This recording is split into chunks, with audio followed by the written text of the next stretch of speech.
100 of them for $8. That includes the shipping. Send you out bumper stickers.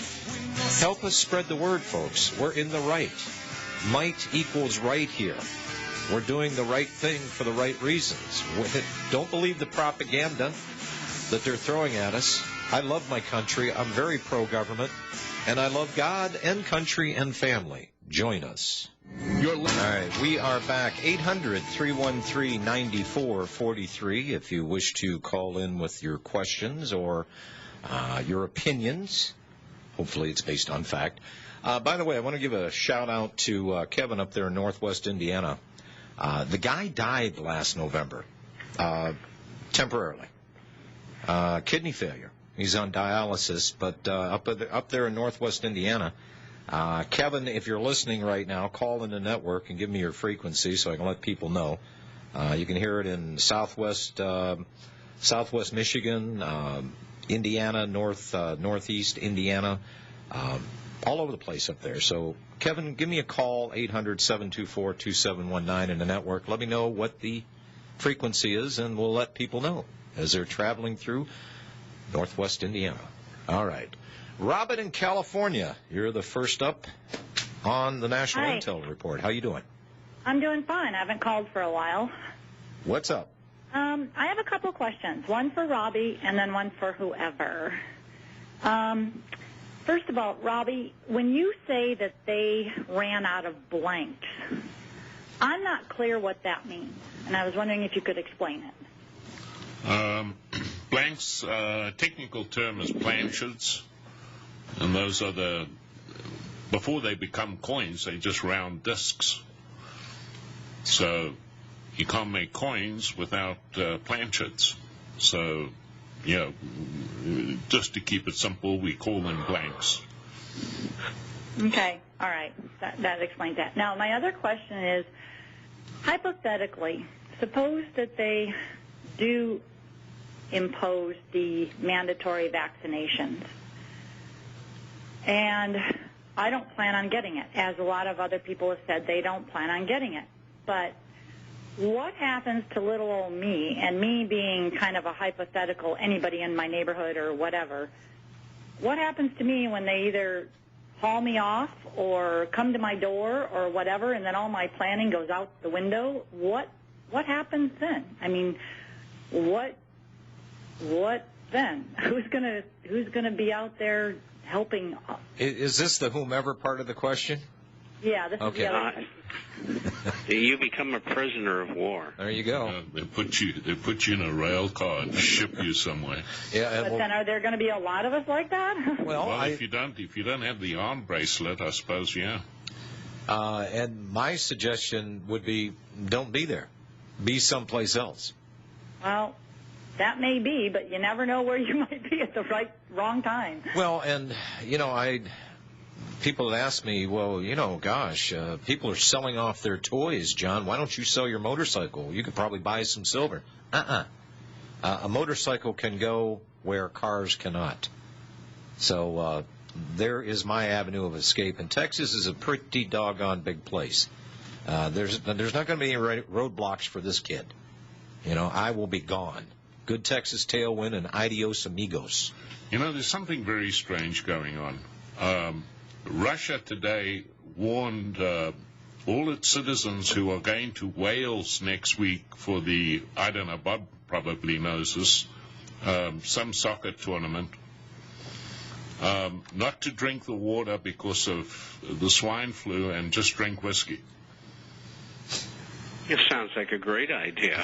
It sounds like a rumor started by liquor If you're manufacturers. under 50, the body can't take it after that. I'm telling you. And if I'm not mistaken, Wales is already declared mandatory inoculations. Well, maybe when they go to the games, maybe they'll inoculate them too. Yeah, you can't come into the... Hey, the one thing I don't understand, the word fan is the root or the base of fanatic. That's where that came from. Well, have you ever been to a soccer match? Well, and that's what I was just going to say. Oh, wait a minute now. No. Turnabout is fair play. Fanatics, people would probably have their teeth pulled out with pliers so they could go see a soccer game. So I don't see if somebody was standing there with a hypodermic needle going, if you want to watch the match, you got to get a shot. Hell, they'd be rolling up their sleeves for it. Probably. Yeah. Bread and circuses. Robin, is there anything else, dear? Yeah, one more thing, if I may. You know, the banks were recording last week that, you know, record profits, Goldman Sachs and all those. Mm-hmm. Where, I've been looking, but where are they paying back this money that they got in the bailout? Are they paying it back? Yeah. Well, some of them are. Good wishes. And after they used it for several months and applied 50 to 100% leverage and made a pile of money with it, they're dumping it back on the government.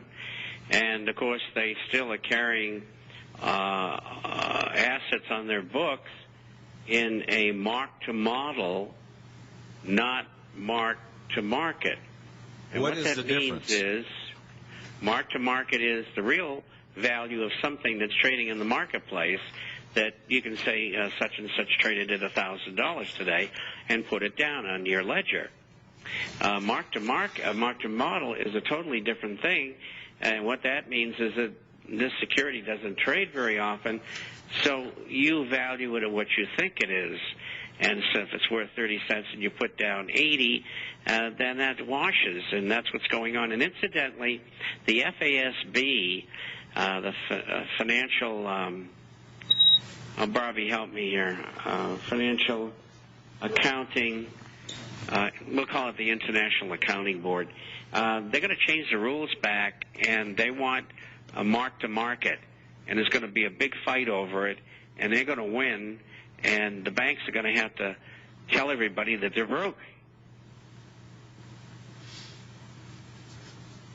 You know, it's funny you should mention that because I was just reading. Have you ever heard of a guy by the name of Denninger, Carl Denninger? Bob?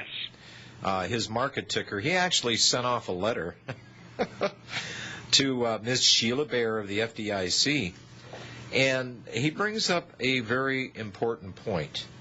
He talking about the defaulted loans, which are not being really reported. There's a lot of people, ladies and gentlemen, believe this or not, that are living rent-free or mortgage-free in a lot of homes across the United States. And there's a reason for this. And he said that the so-called, he said, talking about defaulted loans, he says there are literally millions of Americans that are living rent-free right now because their lender has sent out a NOD on and then done nothing else despite never paying another penny toward their mortgage. And why are they doing this? He says it's not hard to figure out. If the banks foreclose and sell the property, then the sale price becomes the indisputable mark to market on paper. And avoiding that mark is absolutely critical, or these banks would be forced to recognize their own insolvency. Well, sure. Look, I mean, that's what's happening. I mean, it's happening right here in Phoenix. I mean, this is the worst real estate market in the country, by far. And homes aren't going, banks aren't putting homes in foreclosure. They would rather just keep them on the books than foreclose on them. Well, here in Central Texas, Round Rock, Texas, I think I've only lost about 5% on my home. Only. You know, and even that is like... yeah, but you guys didn't go nuts. No. Well, not only that, the house is worth $50,000.